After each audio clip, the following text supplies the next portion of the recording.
Il est entré dans le restaurant de l'aéroport avec l'assurance d'un homme qui a déjà conquis le monde. Une montre suisse au poignet, un contrat millionnaire en poche et sa fiancée éblouissante à son bras. Il ne s'attendait simplement pas à trouver, entre les plateaux et les tables, la femme qu'il avait détruite et oubliée, Élise, son ex-femme, enceinte. Elle a croisé son regard une fraction de seconde avant de baisser la tête, comme quelqu'un qui a déjà tout perdu. Et c'est à cet instant que Julien a compris. Certaines décisions ne coûtent pas de l'argent, elles coûtent l'âme. C'était le début de soirée quand les haut-parleurs de l'aéroport Charles de Gaulle ont annoncé le retard du vol pour Genève. Le hall grouillait de cadres fatigués, d'enfants agités et de touristes anxieux. Dans le restaurant panoramique du 3e étage, l'ambiance contrastait avec le chaos. Éclairage tamisé, verres à vin scintillants et serveurs discrets. Julien Dubois est arrivé avec 20 minutes de retard, comme toujours, affichant la confiance de celui qui maîtrise le temps. Chloé l'attendait déjà, entourée de sacs de marques de luxe et de regards envieux. Il s'est assis, a commandé le vin le plus cher et a commencé à parler de fusion, de bénéfices et du nouvel appartement à Genève, jusqu'à ce qu'une serveuse s'approche de leur table. L'air a changé. Julien s'est arrêté au milieu de sa phrase. Élise. Elle portait un petit carnet et un ventre de 7 mois qu'aucune chemise d'uniforme ne pouvait cacher. « Bonsoir, je peux prendre votre commande ?» dit-elle en évitant son regard. Et c'est là que le monde de Julien a cessé de tourner. Élise Fournier avait toujours été de ces femmes qui se donnent au-delà du raisonnable. À 27 ans, elle était une publicitaire brillante, avec des idées vives et une voix ferme en réunion. Elle avait un avenir prometteur, de ceux qui promettent prix et reconnaissance. Mais quand Julien l'a invitée à rêver avec lui, à quitter son emploi, à parcourir le monde, à s'occuper des coulisses de la vie qu'il disait construire pour eux deux, elle l'a cru. Elle a renoncé à sa carrière, à son salaire fixe, à ses dimanches libres. Par amour, par naïveté. Les premiers mois ont été comme vivre une romance sponsorisée par les magazines de luxe, dîners à Rome, photos à Santorin, serments à Paris, mais la magie s'est vite estompée. Julien a commencé à changer. Son regard admiratif s'est transformé en exigence. Les mots doux ont cédé la place au silence. Quand Élise est tombée enceinte pour la première fois, le choc a été suivi d'une fausse couche qui l'a laissée anéantie. Et lui, il a dit que c'était peut-être mieux ainsi, que des enfants entraveraient leurs plans. Peu à peu, elle a cessé d'exister dans sa vie. Elle est devenue une ombre élégante lors des événements sociaux, une employée invisible dans son entreprise, une femme sans place dans sa propre maison. Le coup de grâce est venu avec une liaison cachée, il a nié bien sûr, et un divorce froid, décidé en 3 minutes de conversation avec un avocat et aucun remords. Élise a tenté de repartir de zéro. Mais le marché du travail n'accueille pas à bras ouverts les ex-femmes de millionnaires, surtout celles avec une interruption de carrière de 5 ans sur leur CV. Quand elle a découvert qu'elle était de nouveau enceinte, elle vivait déjà dans un minuscule studio et enchaînait les petits boulots dans l'événementiel. Le père de l'enfant, un collègue temporaire d'un service traiteur, a disparu dès qu'il a entendu le mot « échographie ». Elle n'a pas pleuré. Elle est allée aux toilettes, s'est lavé le visage, a mis son tablier et est partie travailler au restaurant de l'aéroport. Ce n'était pas du glamour. Ce n'était pas un plan. C'était de la survie. Une assiette à la fois, un pourboire par jour, un jour après l'autre, jusqu'à aujourd'hui. Aujourd'hui, parmi les clients de la section VIP, il était là, Julien, avec une autre, souriant, parlant d'investissement, comme si les 2 dernières années n'avaient jamais existé. Mais elles avaient existé. Elles étaient gravées sur sa peau, dans son âme et dans le ventre de 7 mois qu'elle portait avec une dignité silencieuse. Élise ne rêve plus de manoir, ni de dîner aux chandelles. Son plus grand désir, maintenant, tient dans une enveloppe Kraft, remplie d'examens prénataux et d'ordonnances médicales. Elle veut la paix, la stabilité, un coin sûr où elle peut s'allonger sans craindre le lendemain, où elle peut écouter sa fille respirer sans le poids de l'insécurité qui hante sa porte. Depuis que le test de grossesse s'est révélé positif, elle vit avec un nœud froid et constant dans l'estomac, non pas par peur de l'accouchement, mais de ce qui vient après. Les vêtements de bébé coûtent cher, les couches disparaissent en quelques jours, le loyer prend du retard, on menace de lui couper l'électricité. Les factures arrivent et ne demandent pas si elle est fatiguée, si elle a bien dormi, si elle a pleuré en cachette au milieu de la nuit. Dans les rares moments où elle parvient à s'asseoir, Élise dessine. Sur des feuilles volantes, elle imagine la chambre de sa fille, des murs couleur lavande, un berceau en bois simple, une étagère avec des livres pour enfants, et une fenêtre ensoleillée. Pas besoin qu'elle soit grande, juste qu'il y ait du silence, de la sécurité, de l'amour. Mais la réalité est tout autre. Elle vit dans un studio de 28 mètres carrés, dans un quartier populaire. La salle de bain est partagée avec 3 autres appartements de l'étage. Elle n'a qu'une plaque de cuisson électrique et le réfrigérateur est presque toujours vide. Le berceau, cadeau d'une cliente sympathique, est démonté, appuyé dans un coin, car il n'y a pas encore de place pour le monter. Élise rêve de dignité. Elle ne veut pas de faveur, pas de pitié. Elle veut pouvoir payer ses factures, acheter des fruits frais, emmener sa fille chez le pédiatre sans dépendre de quelqu'un pour la conduire. Elle veut se regarder dans le miroir et reconnaître une partie de la femme qu'elle était avant d'être laissée pour compte. Elle rêve de respect. Pendant son mariage, elle a entendu 1000 fois que tout était pour elle, qu'il travaillait si dur pour lui offrir le meilleur. Mais le meilleur, ce n'est jamais elle qui l'a choisi. Les cadeaux venaient avec la culpabilité, les dîners avec le silence, les voyages avec les absences. L'amour est devenu une performance. Et quand elle a finalement dit « Je ne suis pas heureuse », il a répondu « Tu dramatises encore ». Maintenant, enceinte, abandonnée, servant des plats à des cadres avec des téléphones dernier cri et des chaussures italiennes, tout ce qu'elle désire est à l'opposé du luxe.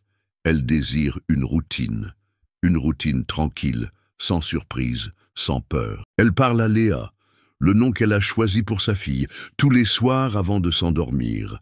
Elle lui parle du monde, des odeurs de la rue, des bruits du restaurant. Elle lui dit qu'elle trouvera une solution, même sans savoir comment. Elle lui promet que ce sera différent, qu'elle ne répétera pas le cycle de sa propre mère, qui a élevé 3 enfants en nettoyant des escaliers et souriait quand même le soir quand il restait du pain et du beurre.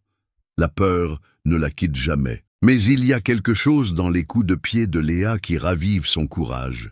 Élise murmure à son ventre, « Tu ne grandiras pas en te sentant de trop. Tu sauras que tu as été choisie, même quand personne ne te voulait. Tu auras tout ce que je n'ai pas eu.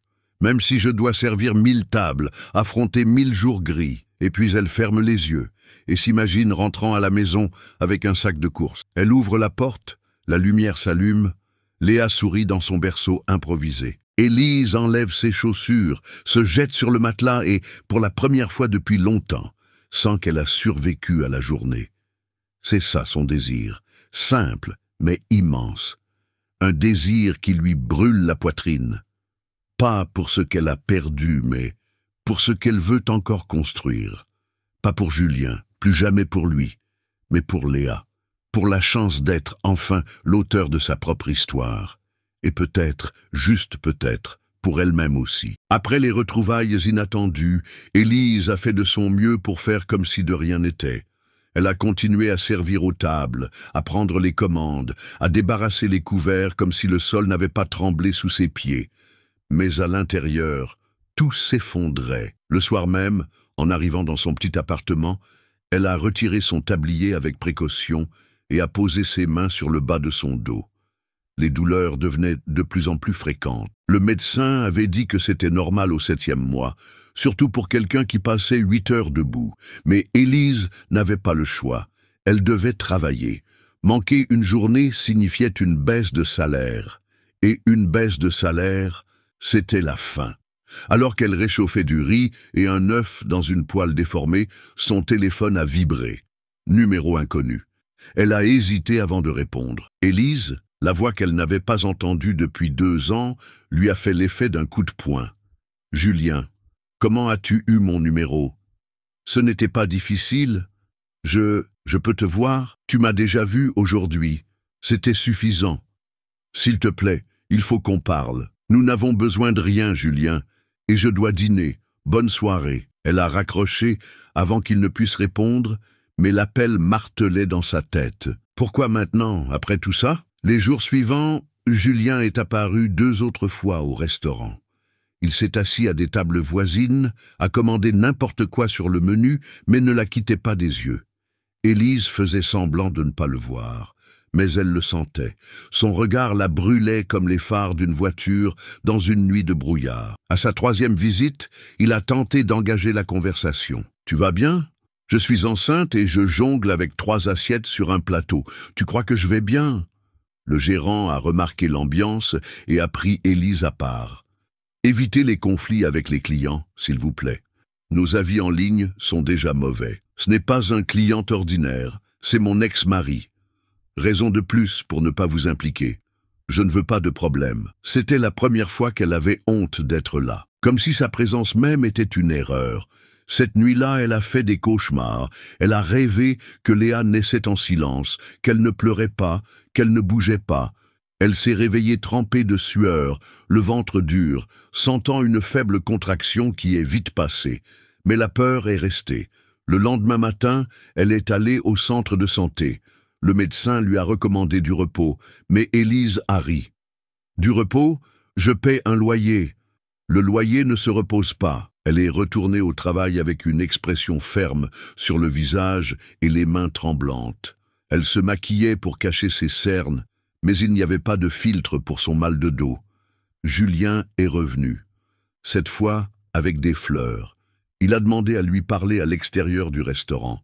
« Juste 10 minutes. 10 minutes n'effacent pas 2 ans. Élise, écoute-moi. Je sais que j'ai fait une erreur. Tu ne sais même pas par où commencer. » Elle lui a tourné le dos et est rentrée dans la salle. Et à ce moment précis, Léa a donné un coup de pied puissant, comme si elle aussi disait « Va-t'en ». Le conflit s'intensifiait de l'intérieur comme de l'extérieur. Ses collègues ont commencé à commenter, à chuchoter. C'est son ex-mari, le bébé est de lui, elle va se remettre avec lui. La curiosité des autres s'est transformée en jugement déguisé. Et le peu de dignité qu'Élise préservait ne tenait plus qu'à un fil. Jeudi, alors qu'elle pliait des serviettes près de l'office, elle a eu un vertige. Elle s'est assise rapidement pour ne pas tomber. Le serveur à côté d'elle a juste jeté un coup d'œil et est retourné en salle. Personne ne lui a demandé si elle allait bien. Ce qui l'effrayait le plus, ce n'était pas son corps qui défaillait, c'était la sensation que le monde continuait de tourner alors qu'elle s'arrêtait. Et si Léa naissait avant terme? Et si elle n'avait pas de lait? Et si le berceau démonté n'était jamais monté? Julien a envoyé des SMS, tous non lus. Élise était fatiguée des excuses, des réapparitions nées de la culpabilité, pas de l'amour. Le problème, c'est que même sans le vouloir, elle pensait à lui. Elle pensait à la façon dont il avait regardé son ventre, comme si cette vision le brisait de l'intérieur. Mais elle ne pouvait pas se permettre de se briser aussi. Pas maintenant. Et c'est dans cette tension invisible, dans ce silence qui hurlait à l'intérieur, qu'Élise a commencé à se perdre. Elle ne savait plus si elle était en colère, effrayée ou nostalgique. Peut-être tout à la fois. C'était samedi soir, et le restaurant de l'aéroport était bondé. Un vol de Dubaï avait été dérouté vers Paris, et le salon VIP était en effervescence, avec des hommes d'affaires, des célébrités de dernière minute et des passagers furieux de leur correspondance manquée. La direction du restaurant avait organisé un dîner spécial pour l'occasion. Menu unique, serveurs supplémentaires, uniformes impeccables. Élise avait été affectée à la section premium, justement pour son expérience et sa discrétion. Même à 7 mois de grossesse, elle n'a pas eu le choix. Elle avait besoin du supplément de salaire. Elle a enfilé la chemise blanche qui cachait à peine son ventre, a attaché ses cheveux fermement et a mis son tablier comme une armure. Elle savait que la nuit serait longue. Elle ne savait juste pas à quel point. À 21h47, un groupe bruyant est entré dans la salle. Des rires forts, des parfums puissants, des voix qui dominaient l'espace. Élise a reconnu l'un des visages avant même qu'il ne s'approche. Julien. Il portait un blazer bleu marine sur mesure et tenait la main de Chloé, la même femme qui était avec lui le soir de leur retrouvaille. Cette fois, cependant, elle semblait différente. Elle portait une robe moulante, les yeux soulignés de noir, mais son sourire était forcé. Julien a cherché une table plus discrète, mais n'en a pas trouvé. On les a installés près du centre de la salle, entourés d'autres clients importants. Élise s'est figée une seconde. Le gérant lui a fait signe. « Vas-y ». Elle a pris une grande inspiration, a attrapé la tablette de commande et s'est dirigée vers la table. Son ventre pesait plus que d'habitude. Peut-être que c'était juste le trac. Quand elle s'est approchée, Julien a levé les yeux et son expression a changé instantanément. C'était de la surprise, de la culpabilité et quelque chose qu'elle n'a pas su nommer. Mais Chloé l'a remarqué. « Qui est-ce » a-t-elle demandé en abaissant les lunettes de soleil qu'elle portait uniquement comme accessoire. « Élise, dit-il. C'est... Élise » Chloé s'est tournée vers elle. « Vous connaissez mon fiancé » Élise a gardé un ton professionnel. « Bonsoir. Je peux prendre votre commande ?»« Attendez. » Chloé a ri avec mépris. « C'est incroyable. C'est votre ex ?» Le silence dans la salle a semblé s'épaissir. Une table voisine a cessé de parler. Julien a tenté de maîtriser la situation. « Chloé, s'il te plaît, on en parle plus tard. » Mais elle ne voulait pas de plus tard. Elle voulait maintenant. Tu m'as dit qu'elle était instable, qu'elle t'avait quitté, que c'était un chapitre clos. Tu n'as pas dit qu'elle travaillait ici. Madame, a interrompu Élise, essayant de sauver le peu de dignité qui lui restait. Je peux appeler un autre serveur, si vous préférez. Non, non. Chloé s'est levée, le regard fixé sur Élise. C'est vous qui allez nous servir. Je veux voir ce que vous savez servir d'autre que du drame. Julien s'est levé aussi. Ça suffit, ce n'est pas nécessaire. Ah, maintenant tu la défends ? Chloé a croisé les bras. C'est elle la victime, c'est ça ? La pauvre petite chose ? Regardez la taille de ce ventre. Qu'est-ce que c'est du chantage affectif ? Le sang est monté au visage d'Élise. Ses yeux ont commencé à brûler, mais elle a dégluti difficilement. La cliente de la table d'à côté chuchotait quelque chose à son mari. Une employée passait avec des verres en faisant semblant de ne pas voir. Le gérant regardait de loin, uniquement préoccupé par l'évaluation des clients VIP. « Chloé, dit Julien d'un ton plus bas, parlons-en ailleurs. J'exige de savoir. » Elle a pointé le ventre d'Élise. « Cet enfant est de toi ?» Toute la salle s'est tue. Élise n'a pas répondu. Elle a juste fixé ses yeux sur Julien, le défiant de parler. « Non, dit-il enfin, il n'est pas de moi. Mais tu cours toujours après elle. Je le vois, tu es bizarre depuis ce dîner. » Et maintenant je comprends pourquoi. Elle s'est tournée vers Élise. « Félicitations. Vous avez réussi à devenir la martyre de l'histoire. Je parie que vous l'avez fait exprès. » Élise a pris une profonde inspiration. Elle voulait dire 1000 choses. Elle voulait crier. Mais elle a seulement dit « Mettre fin à un mariage n'est pas un échec. Rester dans le vide, si. » « Ah, maintenant vous faites de la philosophie ?» s'est moqué Chloé. Le gérant s'est approché, enfin. « Y a-t-il un problème ici ?»« Oui, » a répondu Chloé avant tout le monde. « Cette employée me manque de respect. Et d'après ce que je vois, elle est impliquée émotionnellement avec un client. N'est-ce pas contraire à l'éthique ?» Le gérant s'est tourné vers Élise.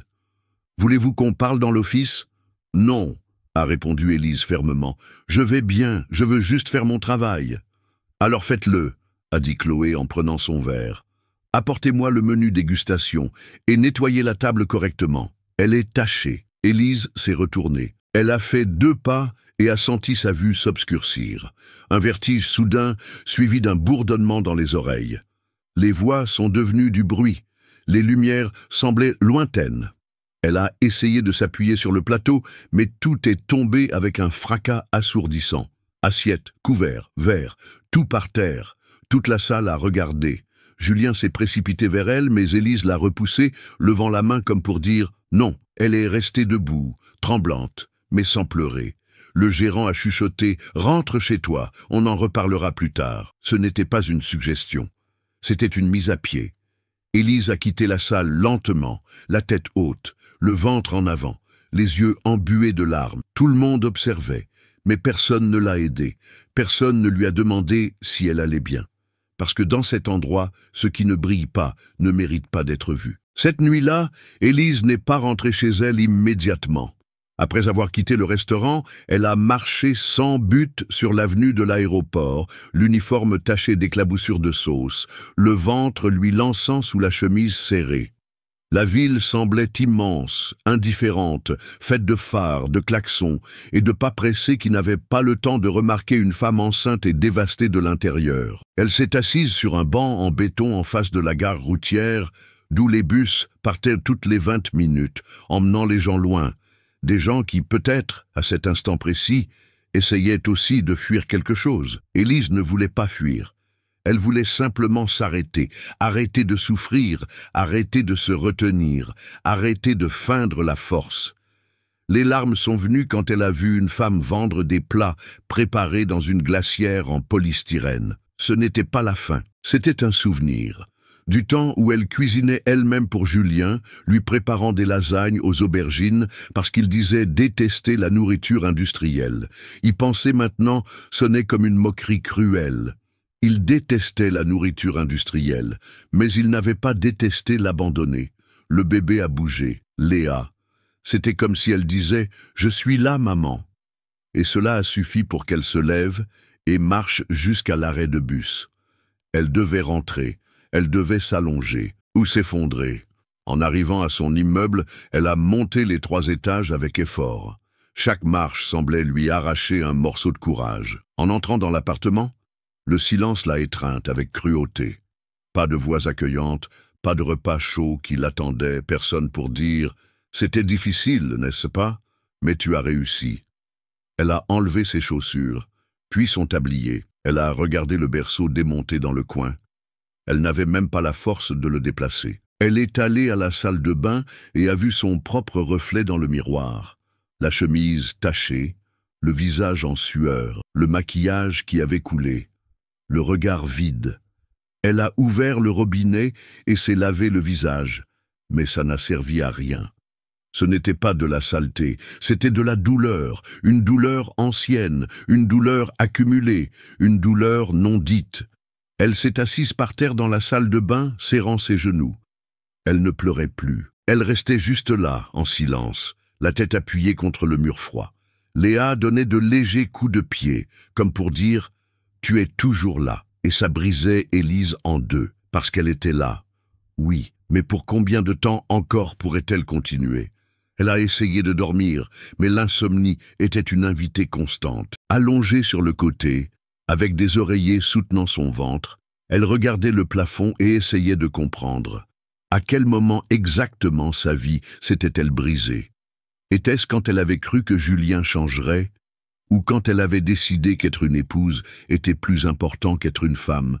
Ou était-ce quand elle avait découvert qu'elle était enceinte d'un homme qui avait disparu la même semaine? Le lendemain, elle s'est réveillée tard. Son téléphone vibrait avec les messages du gérant. 11h24. J'attends votre justification. 11h45. Nous ne pouvons pas nous permettre de scandale. J'ai parlé à la direction. 12h02. Revenez demain sans uniforme. Nous devons parler en personne. Élise a lu les messages, avec un mélange de colère et de résignation. Elle savait ce qui allait suivre, un licenciement sans ménagement. Le restaurant ne voulait pas de problème. Et elle était maintenant un problème. Une femme enceinte, exposée, avec un ex-mari millionnaire fréquentant les lieux et une fiancée jalouse, prête à faire une scène à tout moment. Elle a pris une douche, s'est préparé un café léger, a coupé un pain de la veille en deux et a essayé de manger, mais avaler semblait impossible. Les souvenirs de la nuit précédente revenaient par flash, les rires, les regards de jugement, l'assiette brisée sur le sol. La phrase de Chloé résonnait en boucle. « Félicitations, vous avez réussi à devenir la martyre de l'histoire. » Et pour la première fois, Élise a commencé à croire que peut-être ce n'était pas suffisant, que peut-être essayer avec dignité ne suffisait pas, que peut-être, même en donnant tout ce qu'elle avait, le monde n'avait pas de place pour des femmes comme elle, honnêtes, seules et épuisées. Pendant l'après-midi, elle a dû sortir pour récupérer des résultats d'analyse au dispensaire. Il faisait chaud. Elle transpirait dans le dos, elle portait son sac dans une main et les papiers dans l'autre. Elle est montée dans le bus et personne ne lui a offert de place. Elle est restée debout jusqu'au centre-ville, le ventre lourd et la tête qui tournait. Sur le chemin du retour, elle est passée devant une vitrine avec des vêtements de bébé et s'est arrêtée. Il y avait un body rose avec l'inscription « Petite guerrière ». Il coûtait 59 €. Elle a souri de douleur. C'était magnifique, mais pouvait-elle se le permettre? Non, elle est partie sans entrer. Cette nuit-là, elle s'est couchée tôt, mais pas pour dormir. Léa donnait des coups de pied plus forts que d'habitude. Élise a posé une main sur son ventre et a murmuré « Pardonne-moi, ma fille, maman est fatiguée, fatiguée de faire semblant de s'en sortir, fatiguée de tout porter toute seule, fatiguée de devoir être forte tout le temps. » Les larmes sont venues en silence. Ce n'était pas seulement son corps qui souffrait, c'était son cœur qui ne trouvait plus de refuge. C'était l'espoir qui lui glissait entre les doigts. C'était la certitude cruelle que le monde ne s'arrête pas pour ceux qui trébuchent. Et au fond, la peur murmurait « Et si je n'arrive pas à me relever ? Avez-vous déjà dû ravaler vos larmes au milieu du travail juste pour ne pas perdre votre emploi ? Avez-vous déjà senti que le monde entier pouvait s'effondrer sans que personne ne le remarque? Si vous avez vécu quelque chose de semblable, commentez « Je comprends » ci-dessous. Parfois, le simple fait de savoir qu'il y a quelqu'un de l'autre côté qui ressent la même chose nous aide à mieux respirer pour un jour de plus. Le lendemain, le ciel s'est levé couvert et Élise s'est réveillée avec une étrange sensation. Trop de silence. Pas de message du restaurant, pas de bruit de voisins, pas encore de bébé qui bouge. Pendant une seconde, la panique l'a traversée. Elle s'est levée d'un bond, tenant son ventre, et a murmuré « Léa, ma chérie, donne-moi un petit signe. Juste un. » Comme si elle l'avait entendu, un léger coup de pied est venu. Faible, mais il est venu. Élise a expiré et s'est assise sur le bord du lit. Elle a caressé son ventre et a fermé les yeux quelques secondes. On est là, n'est-ce pas? Encore ensemble. L'interphone a sonné. « Madame Fournier, il y a un colis pour vous à la conciergerie. » Elle a trouvé ça étrange. Elle n'attendait rien. Elle a descendu lentement les escaliers, les mains sur la rampe et les chevilles douloureuses. Quand elle est arrivée à l'entrée, elle a trouvé un sac isotherme bleu et un mot attaché avec un trombone. Sans poison, juste de la nourriture. J. À l'intérieur, il y avait un bocal en verre avec un bouillon de poule encore tiède, du pain de campagne et un jus de fruits de la passion. Élise a tenu le sac quelques instants avant de réagir. Elle est remontée, les jambes tremblantes. Non pas à cause de l'escalier, mais à cause de la sensation bizarre que quelqu'un s'était soucié d'elle. En s'asseyant pour manger, elle a remarqué un autre détail. La cuillère à soupe était déjà à part, emballée avec une serviette.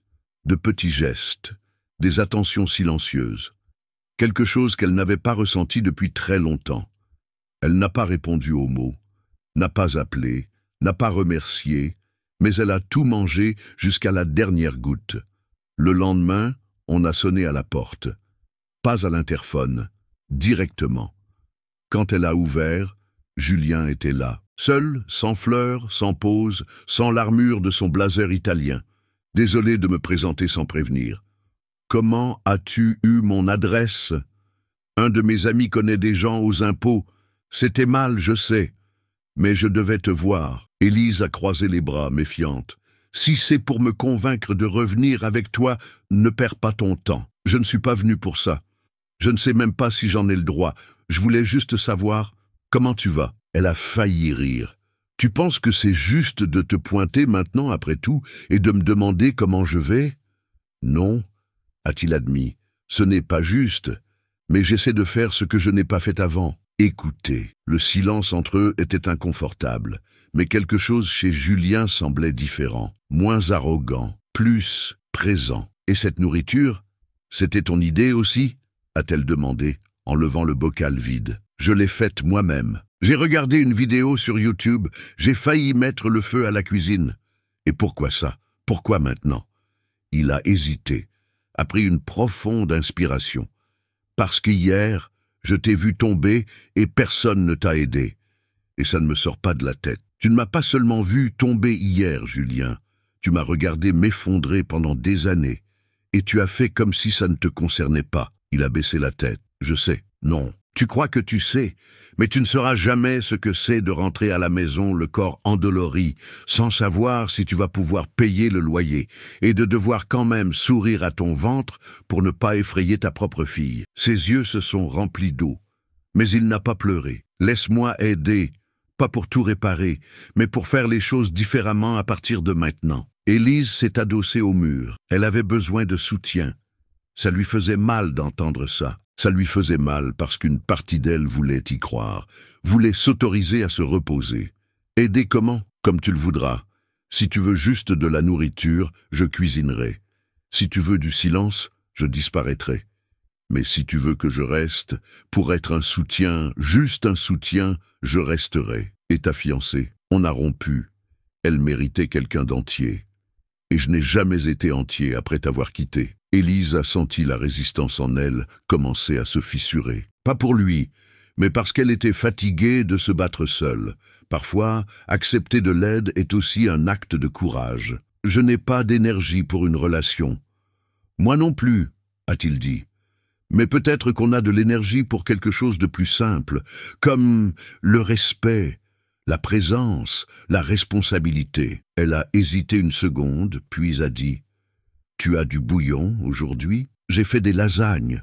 Elles sont horribles, mais je les ai apportées. » Elle a ouvert la porte lentement. « Tu as 20 minutes. Après ça, tu t'en vas. » Il est entré en silence, sans sourire, sans essayer d'impressionner. Élise a remarqué quelque chose de nouveau. Pour la première fois, Julien n'essayait pas de se racheter. Il essayait d'apprendre, et peut-être était-ce le début. Les jours suivants, Julien a commencé à venir plus souvent, jamais à l'improviste, toujours avec quelque chose dans les mains, un sac de course, des fruits frais, une boîte de vitamines qu'il jurait avoir étudiée pendant des heures. Élise observait tout avec prudence, comme quelqu'un qui regarde un orage menaçant de se calmer, mais qui n'ose pas ouvrir la fenêtre. Il n'abordait jamais le passé. Il ne posait pas de questions sur le père de l'enfant, ni n'insistait pour savoir si elle l'aimait encore. Il venait simplement, aidait comme il pouvait, et quand Élise disait « Je crois que ça suffit pour aujourd'hui », il partait, sans drame, sans rien exiger. Au début, elle gardait une attitude rigide, comme si elle craignait qu'un geste de douceur ne soit confondu avec le pardon. Mais avec le temps, quelque chose a commencé à changer. Dans les petites choses, comme lorsqu'elle a accepté qu'il fasse la vaisselle après le dîner, ou quand elle l'a laissé préparer le riz, et a ri discrètement quand il l'a brûlé. L'appartement était toujours petit, le berceau encore démonté, mais il y avait plus de bon silence. Ce silence où l'on entend l'autre respirer et d'une certaine manière cela réconforte. Un mardi pluvieux, Julien est arrivé trempé, un manteau jeté sur les épaules et une enveloppe plastifiée à la main. « Qu'est-ce que c'est ?» a demandé Élise, sans patience. « Un truc d'adulte responsable », a-t-il souri. « Une assurance santé, privée, couverture totale pour l'accouchement et pour les examens qu'il reste à faire. » Elle l'a regardé avec méfiance. « Tu vas me le reprocher plus tard ?»« Non, ce n'est pas une monnaie d'échange, c'est juste de l'attention. » Élise a pris l'enveloppe. Intérieurement, elle ressentait de la colère d'en avoir besoin, de ne pas pouvoir tout payer seule, mais elle savait aussi reconnaître un geste sincère, et à ce moment-là, c'est ce que cela semblait être. Plus tard, alors qu'il montait le berceau sur le sol du salon, Élise s'est assise sur le canapé et l'a observé. Il lisait le manuel comme si c'était une équation compliquée. Il essayait de cacher sa frustration quand il se trompait de vis, et il souriait avec les yeux quand il réussissait. « Pourquoi maintenant, Julien ?» a-t-elle demandé sans prévenir. « Pourquoi tout ça maintenant ? Parce que tu me donnes une chance que je ne t'ai jamais donnée, celle de vraiment recommencer. Et si je suis juste trop fatigué pour dire non, alors je reste ici, juste jusqu'à ce que tu sois assez reposé pour me renvoyer avec conviction. » Élise n'a pas répondu, mais elle a laissé échapper un « qui, pour une raison quelconque, a fait respirer Julien de soulagement. Les semaines suivantes se sont poursuivies à ce rythme étrange, entre rapprochement et limite. Il a commencé à dormir dans sa voiture, garée en bas de l'immeuble, les jours où elle était trop mal pour monter avec les sacs ou s'occuper de la maison. Il disait que c'était pour sa sécurité, au cas où elle aurait besoin de quelque chose au milieu de la nuit. Elle ne demandait pas, mais elle aimait savoir qu'il était là. Un samedi, Élise s'est réveillée avec de fortes douleurs dans le dos. Elle a pensé que c'était juste un autre inconfort habituel, mais en se levant, elle a senti un liquide chaud couler le long de ses jambes. La peur l'a frappée comme un coup de poing. Elle a appelé à l'aide, mais personne n'a entendu. Elle a pris son téléphone et l'a appelé. Il a répondu à la première sonnerie. « J'arrive !» En quelques minutes, Julien a fait irruption dans l'appartement, le souffle court. « Tu as perdu les os ?»« Je crois que oui. » « Ça fait mal. Mais ce n'est pas encore l'heure, a-t-elle dit haletante. On va à l'hôpital, maintenant. Il l'a aidée à s'habiller, à attraper le sac de maternité qu'elle avait soigneusement préparé des jours auparavant et à dévaler les escaliers avec elle appuyée sur son épaule. Pendant le trajet, Élise lui serrait la main avec force. « Ne me lâche pas. Je ne te lâche pas. » Ils sont arrivés à un hôpital public bondé. La réceptionniste ne les a même pas regardés en disant « Pas de lit, uniquement les urgences ». Julien a explosé. Elle est à 35 semaines, elle a perdu les os, elle a besoin d'être examinée. Maintenant, un médecin est apparu. C'était le docteur Marissa. Elle a regardé Élise, puis Julien. « Vous êtes le père ? Je suis ce qui s'en rapproche le plus aujourd'hui. » Le médecin a hoché la tête. « Salle 3. » Tout de suite. Pendant l'examen, Élise pleurait de douleur. Mais ce n'était pas seulement physique. C'était la peur. Son corps donnait des signes que Léa voulait arriver plus tôt, que peut-être leur timing n'était plus un choix. Julien est resté à l'extérieur, faisant les 100 pas. Quand le médecin est revenu et a dit qu'une observation et une éventuelle hospitalisation seraient nécessaires, il a simplement répondu « Je reste, le temps qu'il faudra, comme elle le voudra ». C'est à cet instant qu'Élise, pour la première fois, ne s'est pas sentie seule. Elle ne savait pas si elle pouvait lui faire confiance. Mais à ce moment-là, elle a décidé d'essayer. L'hôpital sentait l'antiseptique et le silence. Le couloir de l'aile obstétrique semblait figé dans le temps. Julien était assis sur un banc en métal, les mains croisées, le genou tremblant. La dernière fois qu'il avait ressenti une telle peur, c'était lors d'une négociation internationale impliquant plus de 80 millions de dollars. Et pourtant, c'était différent. Maintenant, il n'y avait pas de tableur, seulement des battements de cœur, de deux vies. Élise était dans sa chambre, sous surveillance. Les contractions avaient diminué, mais le médecin avait choisi de la garder en observation par précaution. Toute fluctuation pourrait déclencher l'accouchement, avait-elle dit. Julien avait acquiescé sans discuter. Pour la première fois, il se trouvait dans un endroit où il ne pouvait rien contrôler. Et pourtant, il a décidé de rester. C'est au milieu de cette nuit, assis seul à l'extérieur, qu'il a pris la décision qui allait tout changer. Le lendemain matin, pendant qu'Élise dormait, épuisée et sans fièvre, il est parti en silence. Il est passé à son appartement, a pris le berceau déjà monté, les vêtements de Léa, le sac de maternité et tout ce qui pouvait entrer dans son coffre. Puis il est allé à son propre appartement, celui avec la vue panoramique et les meubles coûteux. Il a appelé une entreprise de déménagement. « Je veux que vous vidiez toute la suite principale et que vous prépariez la deuxième chambre comme nurserie. Envoyez quelqu'un maintenant. » « Monsieur va emménager avec quelqu'un ? » ?»« Non. Elles vont emménager. Et elles vivront en paix. » Ensuite, il a passé un autre appel. « Maître Horatio, je veux réviser mon testament. Et je dois rediriger une partie des actions de la holding. C'est urgent. » « Pour qui ? » ?»« Pour ma fille, Léa Fournier-Dubois. » Il y a eu un silence à l'autre bout du fil. « Monsieur, elle est déjà déclarée ? » ?»« Pas encore. Mais elle le sera, avec mon nom. Et tout ce que j'ai sera à elle, même si elle ne m'appelle jamais papa. Entendu. Je préparerai les documents. » Julien a raccroché. C'était un geste, mais pas seulement. C'était un engagement qu'il s'obligeait à honorer, même si Élise ne lui pardonnait jamais.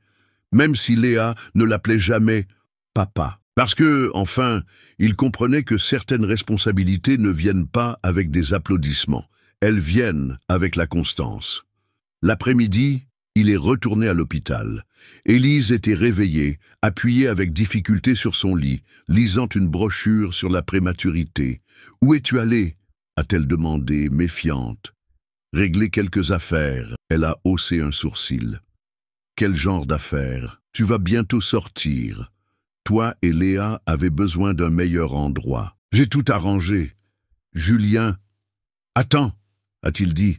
« Ce n'est pas un piège, c'est un geste. Si tu veux y aller, la maison est à toi. Si tu ne veux pas, dis-le-moi, et je te laisserai les clés. Mais vous ne retournerez pas dans cet appartement sans fenêtre. » Elle a pris une profonde inspiration. « Et qu'est-ce que tu y gagnes ? » ?»« Rien, absolument rien. En fait, je perds probablement le peu de contrôle qu'il me restait, mais au moins, j'ai la chance de faire quelque chose de bien. Pour de vrai. » Élise a tourné le visage, essayant de retenir ses larmes. Elle ne voulait pas être émue. Elle ne lui faisait toujours pas confiance. Mais une partie d'elle, la partie qui était fatiguée de se battre, voulait accepter. 3 jours plus tard, Élise est sortie de l'hôpital. Le médecin a dit que l'accouchement prendrait encore quelques semaines, mais que le repos serait essentiel. Julien s'est garé devant l'hôpital avec le siège arrière, rempli d'oreillers et de fruits coupés. « Tu me traites comme de la porcelaine. Je te traite comme quelqu'un qui porte la chose la plus fragile et la plus précieuse qui soit. » Elle n'a pas répondu. Elle est juste montée dans la voiture. Quand ils sont arrivés au nouvel appartement, Élise s'est figée. Le salon sentait le propre. Il y avait des fleurs jaunes sur la table et la chambre d'à côté était peinte en lilas. Dans le berceau, une couverture brodée au nom de Léa. « Tu as engagé un décorateur ? Je l'ai fait moi-même. J'ai copié sur Internet. Je me suis trompé de peinture la première fois, mais j'ai réussi après. » Elle a touché le bois du berceau. Tout semblait irréel, comme si elle entrait dans la vie de quelqu'un d'autre. « Tu peux rester aussi longtemps que tu veux, ou aussi longtemps que tu en as besoin. Ne me laisse juste pas rester si tu ne veux pas de moi ici. » Elle a tourné le visage, mais n'a pas répondu. Les jours suivants, Julien a appris à cuisiner correctement, à faire de la tisane à la camomille avec du miel, à séparer le linge blanc du linge de couleur, à écouter sans interrompre, à vivre avec les silences sans essayer de les combler, et, surtout, à voir Élise comme il ne l'avait jamais vue auparavant. Une femme entière, même en morceaux. Une nuit, pendant un orage, elle l'a appelée dans sa chambre. « J'ai peur. Des contractions, de ne pas savoir être mère. Tu l'es déjà. Chaque fois que tu respires pour elle, tu l'es. » Elle s'est allongée et, pour la première fois, lui a permis de lui tenir la main. Ils ont dormi comme ça, à moitié, mais ensemble. 2 semaines plus tard, Léa a décidé de naître. L'accouchement a été tendu, rapide, mais plein de force. Élise a crié, pleuré, transpiré, mais quand elle a entendu le premier cri de sa fille, tout a semblé en valoir la peine. Julien était là, à côté, pas comme un sauveur, mais comme un soutien. « Elle a ton nez », a-t-il dit, souriant les yeux humides. « Heureusement », a souri Élise, épuisée. « Le tien est un peu tordu. » Ils ont ri tous les deux. Quelques heures plus tard, dans la chambre, avec Léa dormant entre eux, Julien s'est tourné et a dit « Merci de m'avoir laissé être ici. »« Je ne t'ai pas laissé, » a répondu Élise. « Tu es resté. » C'était vrai. À ce moment-là, il n'y avait aucune certitude sur l'avenir. Ni promesse, ni alliance. Mais il y avait Léa. Et avec elle, un nouveau départ. La nouvelle de la naissance de Léa s'est répandue plus vite qu'Élise n'aurait pu l'imaginer. Pas via les réseaux sociaux, elle utilisait à peine son téléphone. Mais il a suffi que Julien poste une seule photo, avec la légende « Elle est arrivée, petite, forte et bien plus importante que n'importe quelle victoire précédente. » L'image était simple. Léa dormant, enroulée dans une couverture lilas, ses doigts minuscules serrant le pouce d'Élise. Mais la répercussion a été énorme. Commentaires, messages, appels téléphoniques, des amis d'enfance de Julien, des associés, même des journalistes. Tout le monde voulait savoir. Est-il vrai qu'il a reconnu un enfant hors mariage? Qui est cette femme qui est apparue dans sa vie maintenant? Mais le plus grand choc viendrait de là où on s'y attendait le moins. De l'autre côté de la ville, dans un immeuble aux colonnes de marbre, Madame Hélène, la mère de Julien, tenait son téléphone avec la photo en main. C'était une femme connue pour sa froideur, hôtesse d'événements mondains, admirée pour garder son sang-froid aux enterrements et aux fêtes avec la même expression imperturbable. Mais à ce moment-là, sa main tremblait. « Elle a eu l'enfant », dit-elle à voix basse en regardant l'écran. « Quel enfant ?» a demandé son ami, entre deux gorgées de thé. « L'enfant que mon fils a nié avoir. » Sans plus attendre, Madame Hélène a envoyé un message à Julien. 08h42. « Pouvons-nous parler ?» Quelques heures plus tard, elle est apparue au nouvel appartement. Celui où vivaient maintenant 2 femmes et un homme qui apprenaient à se reconstruire. Elle a sonné fermement, comme si elle croyait encore être aux commandes. Julien a ouvert. « Maman, puis-je entrer ?» Élise était sur le canapé, avec Léa dans ses bras, enroulée dans une petite couverture. Quand elle a vu sa belle-mère, ou ex-belle-mère, à la porte, elle a senti son corps se raidir. « Je ne suis pas venue faire une scène », a dit Madame Hélène en entrant.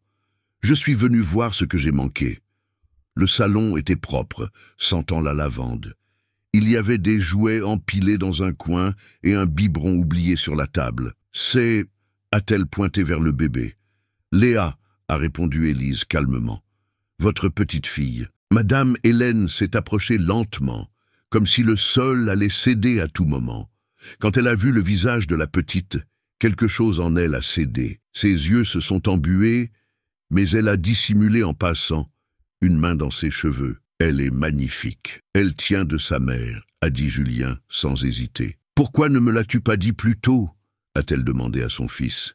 « Parce que tu m'aurais dit de ne pas m'en mêler. Odo, et tu aurais obéi, comme tu l'as toujours fait. » Julien a pris une profonde inspiration, mais pas cette fois. Le silence qui s'est installé était plus tendu que n'importe quelle discussion précédente. Madame Hélène a regardé Élise. La fierté brillait encore dans ses yeux, mais le ton de sa voix était différent. « Je ne vous ai jamais vraiment connu. Je vous ai jugé sur ce que j'ai entendu, et pour cela je suis désolé. » Élise n'a pas répondu immédiatement. Elle avait l'habitude de n'attendre d'excuses de personne, encore moins de quelqu'un comme elle. Léa n'a pas besoin de plus de gens pour l'entourer. Elle a besoin de gens pour la protéger, a dit Élise. « Et je veux être présente, » a répondu la grand-mère enfin. Quelques jours plus tard, autre surprise. Chloé, l'ex-fiancée, a envoyé un message. Pas à Julien, à Élise.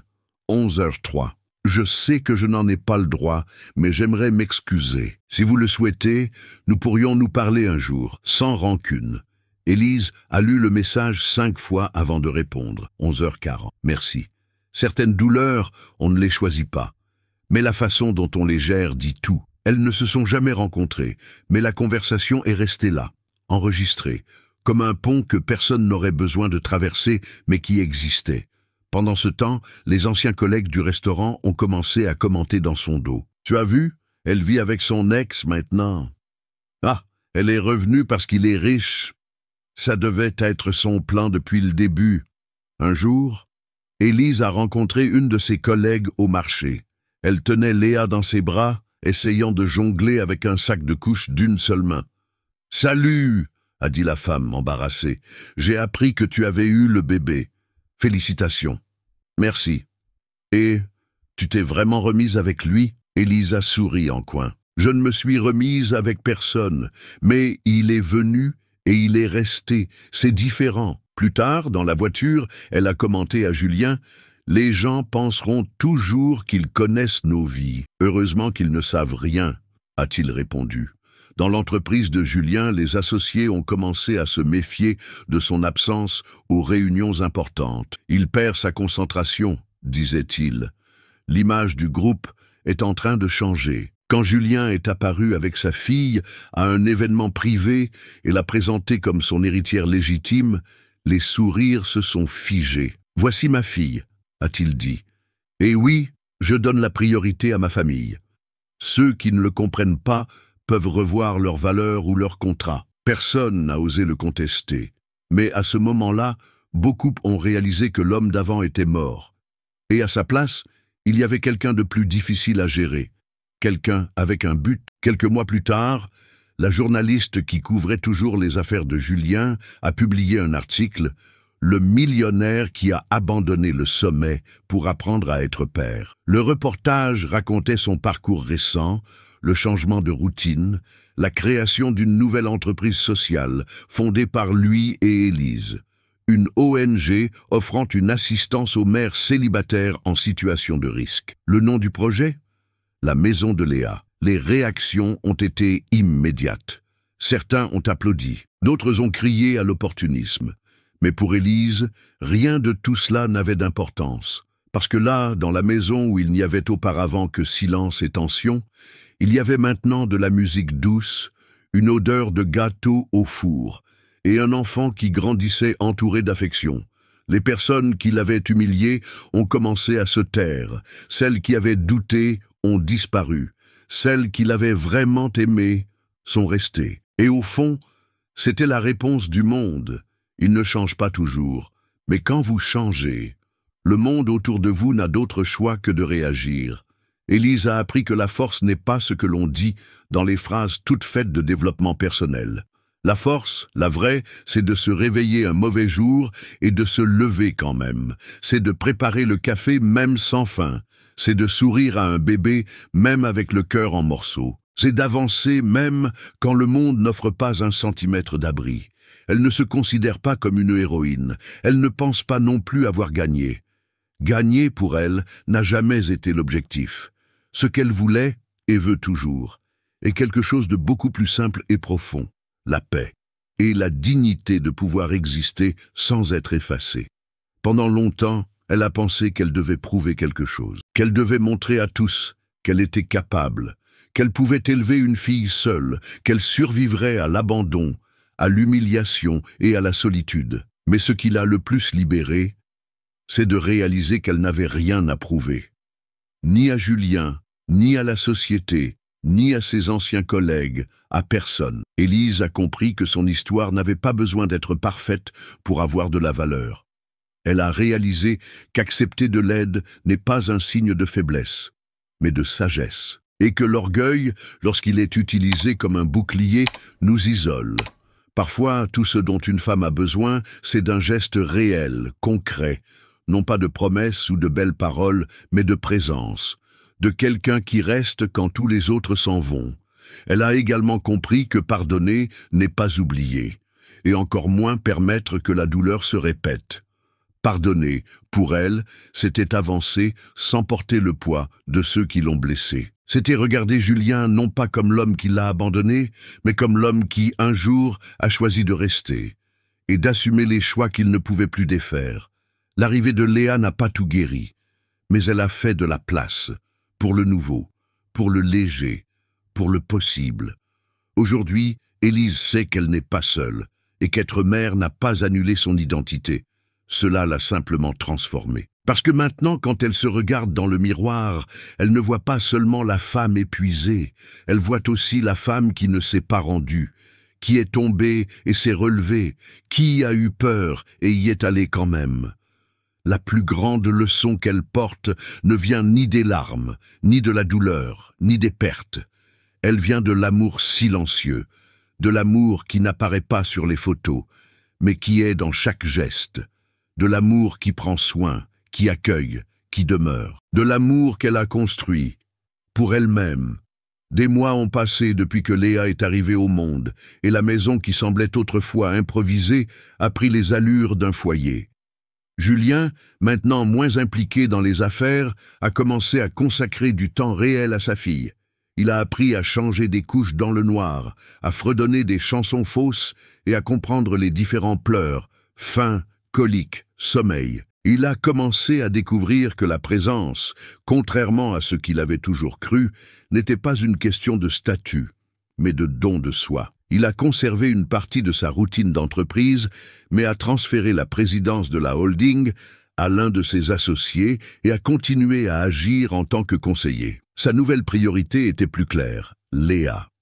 Et en parallèle, l'ONG créée avec Élise se développait silencieusement. La maison de Léa a commencé à accueillir des femmes enceintes en situation d'abandon. Elle offrait des soins médicaux, une aide juridique et surtout de l'écoute. L'écoute qu'Élise n'a jamais eue quand elle en avait le plus besoin.